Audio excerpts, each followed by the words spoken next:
এইবাৰৰ ঘটনাটো আমাৰ কাৰণে খুব দুৰ্ভাগ্যজনক আৰু ইয়াতে ভুল বুজাবুজি হৈছে। ইয়াত কোনোবা থাৰ্ড পাৰ্টিয়ে সোমাই পেলাই যিটো ৰাজনৈতিকভাৱে এইটো এডভান্টেজ ল'ব বিচাৰিছে বা গণ্ডগোল কৰিব বিচাৰিছে, সেইটো আমি কেতিয়াও এনকাৰেজ নকৰিম। মুঠতে আমাৰ এটাই আহ্বান, আদিবাসী হ'লেও এই অঞ্চলৰে মানুহ, বড়ো হ'লেও এই অঞ্চলৰে মানুহ, শান্তি বজাই ৰাখক। আমি সেইটোৱে আপিল কৰিছোঁ।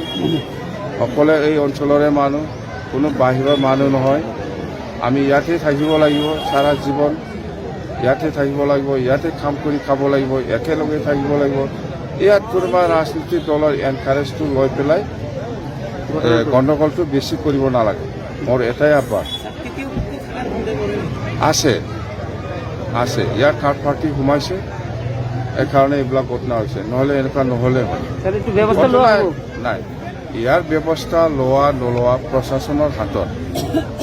প্ৰশাসনৰ হাতত, আমাৰ হাতত প্ৰশাসন নাই। প্ৰশাসনৰ হাতত আছে, প্ৰশাসনে দায়িত্ব ল'ব এই চিটুৱেশ্যনটো যেনেকৈ হ'লে কণ্ট্ৰল কৰিব লাগে।